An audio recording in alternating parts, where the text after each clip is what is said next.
So, what are boundaries? Boundaries are the clear limits you establish around the ways you allow people to engage with you so that you can keep yourself and your relationships healthy and safe.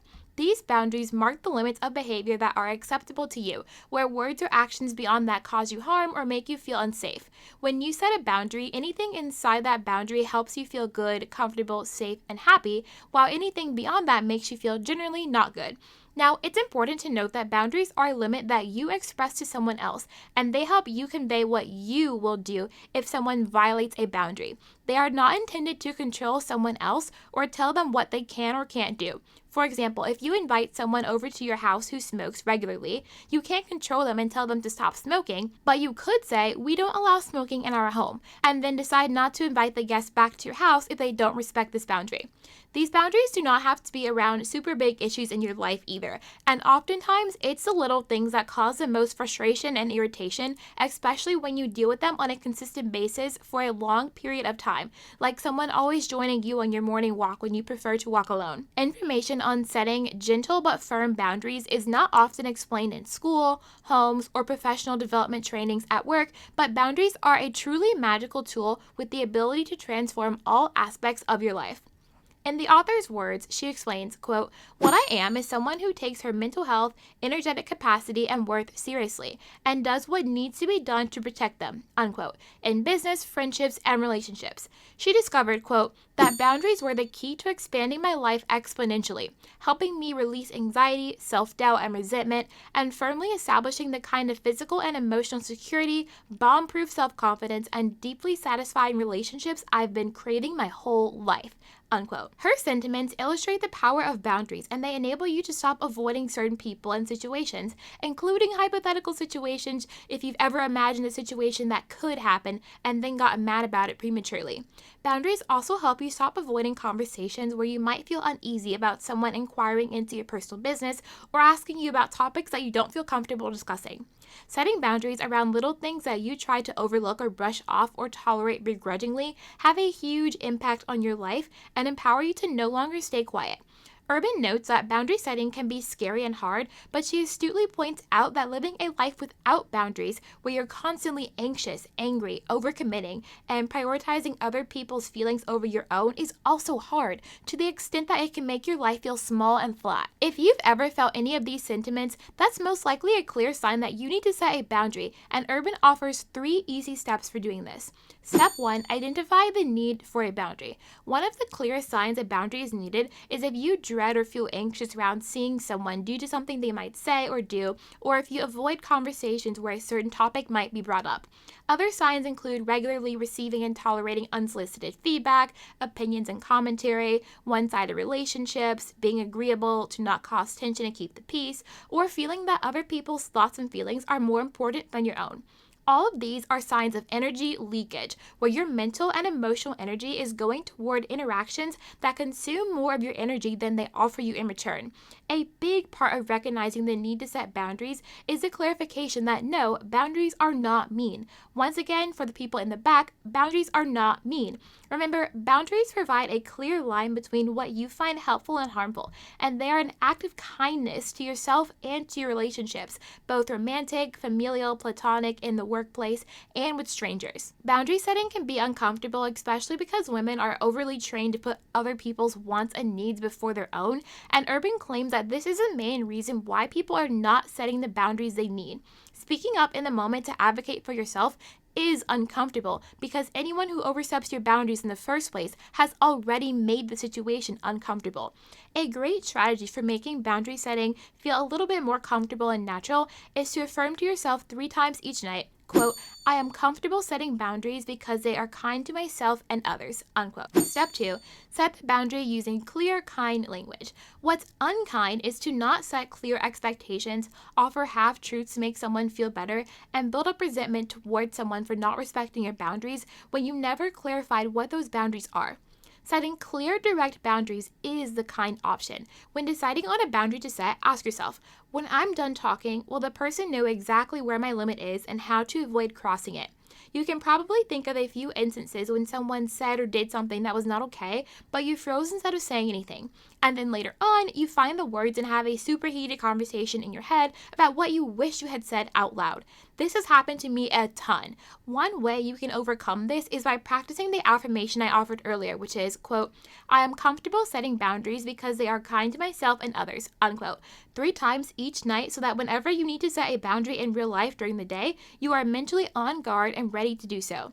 In the book, Urban suggests buffer words to say when you're in a bit of shock after what someone has said or did and you need to prepare yourself to set a boundary. She suggests words like, wow, huh, oh, ouch, or putting your hands up to symbolize that you need a pause.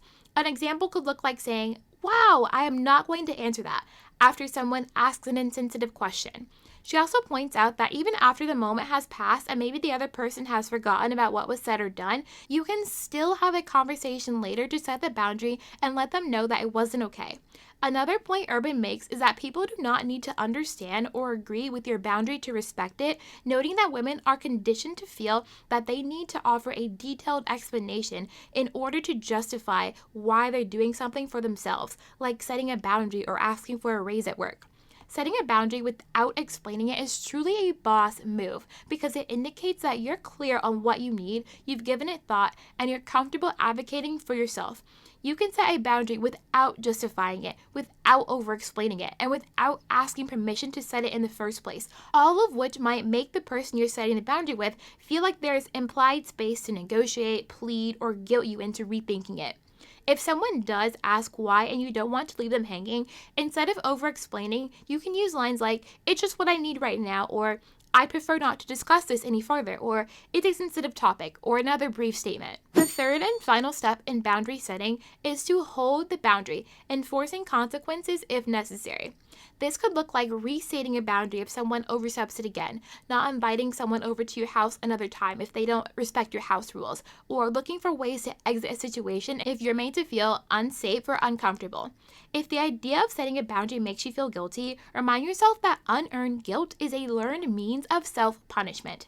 Guilt tells you to feel bad for putting your true feelings ahead of people-pleasing, ahead of standing up for yourself, and ahead of making someone else feel uncomfortable after they violated your boundaries. Remind yourself that you're setting limits to keep yourself healthy and safe, and you don't need to feel guilty for clear and kind boundaries. Setting boundaries teaches you to stick up for you and become your own protector, caregiver, and advocate. When it comes to determining what kind of language to use to set the actual boundary, ask yourself what is the smallest action you can take to produce the desired effect. Urban defines boundary classifications into 3 colors: green, yellow, and red. Green boundary language is gentle, clear, and assumes the other person didn't know they were overstepping a boundary. Yellow boundary language is firm and is used when you're restating a boundary after someone intentionally oversteps it after you've stated it. Red is the most direct language after someone has continued to overstep your boundary. Throughout the book, Urban offers many examples of green, yellow, and red boundaries. There are probably over 100 of them in the book for different contexts and situations where you might need to set a boundary. These areas of life where you might need a boundary include in the workplace, with your family, friends, neighbors, in romantic relationships, around topics like food or other sensitive issues, as well as with someone you're co-parenting with, and also with yourself and your kids. In the romantic relationship chapter, Urban introduces what she dubs the golden rule of romantic relationships, which is to say what you mean and trust your partner to do the same. Urban recalls a friend telling her that her and her longtime partner still live separately because she likes to be alone some nights and put on a face mask and relax. This is when Urban realized that 2 consenting adults can structure and run their relationship any way they like, and it doesn't have to be conventional, adhere to societal norms, or make sense to anyone else outside the relationship. You might choose to share a bank account or keep finances separate, be in an open relationship or in a monogamous one, live together without being married, or marry without living together. Any partner can be the breadwinner, and it doesn't have to be the man, and you can share the same circle of friends or have completely different ones.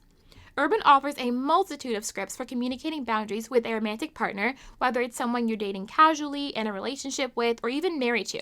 And I'll share a few examples with you now. Example number 1. I'm dating someone new, although neither of us is looking for a serious relationship right now. If the person I'm seeing starts dating someone else though, I'd like to know, is that fair to ask? And so then next there are 3 boundaries. There are green, yellow, and red. Green. You said you're not dating anyone else right now. If that changes or you decide to get active on Tinder again, would you please let me know? I'll do the same. I'd like us both to be transparent here. Yellow. I have one rule. Please let me know if you start seeing anyone else. If you can't agree to that, I can't keep seeing you. Red. I asked for one thing and you weren't honest with me. This is over. This is an example of a boundary you can't hold. You have to trust that your partner hears your limit and will respect that. Unfortunately, this red boundary here means it's too little too late, and all you can do is enforce the consequence of their disrespect. Example number 2. I've caught my partner going through my texts and photos a few times now when my phone was left unlocked. This is a violation of trust and not how I want us to treat each other in our relationship. How can I talk about this with them without making it seem like I'm hiding something? Because I'm not. Green. Please don't go through my phone without my permission. That's a violation of my trust, and that isn't how I want us to behave toward each other. Yellow. Snooping on each other is not healthy for our relationship. Please don't do it again. And red. I can't stay in a relationship that isn't trusting or respectful. I've made an appointment with a relationship counselor. You can join me or I'll go alone. And then finally, example number 3. My boyfriend enjoys fast-paced hobbies like downhill skiing, motorcycle riding, and CrossFit. At his encouragement, I've tried them all and they're just not for me. I have a low risk tolerance and prefer hiking or reading books. I love that he has his own things, but he gets mad at me when I won't participate with him. Green. I don't enjoy all the same things you do, and I need you to respect that. It's good that we have our own interests, and I'll never force you to go hiking with me. Yellow. You know I don't like to ski, so please don't pressure me. Go have fun.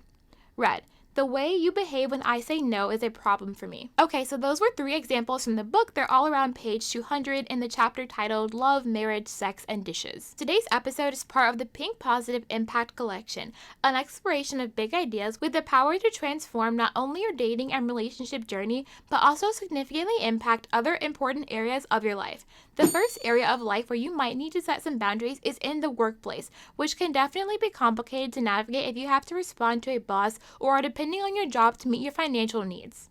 Some signs you might need a boundary at work include being regularly expected to work extra hours or on weekends, being expected to respond to emails after hours, meetings are running consistently longer than anticipated, or you are expected to complete excessive workloads by unreasonable deadlines. When you need to set a boundary at work, keep in mind Urban's statement that healthy boundaries are good for everyone's bottom line, because healthy boundaries enable you to show up feeling energized and valued, which increases productivity and motivation to see the business succeed. Some steps to get you started with setting workplace boundaries are to do some light reading in the company handbook or check out the official HR policies to get official information on standards, rules, what's allowed and what isn't. You can also ask your coworkers about their experience struggling with someone or something they've noticed as an issue for you, like a boss asking you to do extra work when someone doesn't show up, an expectation that you will answer emails when you're off, or someone who always makes sexist jokes during meetings. Don't forget to document your experiences in writing, noting exactly what happened, the time and date, and everyone who was present at the time of the incident. You can discuss things with your boss in pursuit of a compromise, and even take screenshots of your messages so that if you do decide to go to your boss or HR, you have receipts to back up what you say occurred. Another major area of life for boundaries is around discussing sensitive subjects, which Urban introduces in a chapter called Handle with Care. This chapter is all about how to respond when either someone you know or a stranger asks you a question you find too personal to answer, whether that's about your future, your relationship status, your health or weight, or something else. While you could take someone asking something inappropriate about your lifestyle or choices as an opportunity to explain to them why what they said was hurtful or wrong so they don't ask someone else that in the future, you by no means need to do this. It's still okay to set a boundary without turning it into a teaching lesson, and it's okay for someone to feel bad when they do something that causes you harm. These sensitive subject boundaries can apply to people you have a relationship with and with strangers you encounter in everyday life who feel the need to ask you personal questions or convince you of their personal beliefs on a subject. If someone asks you a personal question, you could respond with a green boundary language like, "I'm not going to answer that, but," and then change the subject. You could respond with a yellow boundary like, "Wow, I'm not going to answer that," or even a red boundary like, "I don't think that's anyone's business." One point that I absolutely have to share from the book is how to respond when someone asks, "Can I ask you a personal question?" That question alone gives me the ick and reminds me of when people I know ask me if they can ask me a question instead of just asking me the question. It's always like they're gearing up to ask something they know is going to be inappropriate or not their place to ask. If someone does ask if they can ask you a personal question, a great response is go ahead and ask, and if I'm not comfortable answering, I'll let you know. Another big one is when someone offers you unsolicited feedback, unneeded commentary on your decisions, or unwanted advice. I used to struggle with tolerating unsolicited advice a lot, and the issue is that people sometimes share advice as if their opinion is the standard to live by. For example, someone telling you how to raise your kids or what career choices you should make. It is perfectly okay to express that you are not accepting unsolicited feedback, and letting people know this has transformed me from being the agreeable person who people thought they could say whatever they want to being someone who is always true to herself and speaks up in the moment. If someone is offering you unsolicited advice around relationships, parenting, working out, eating, religion, career, or general life stuff when you are not actively seeking advice, now is the time to set a boundary and let the other person know that it is your decision. You are the one that sets the standard for what your life will and will not look like. A lot of times when people offer unsolicited advice, it is because they have an opinion or a way of doing something, and they think that everyone should be approaching something the way they are.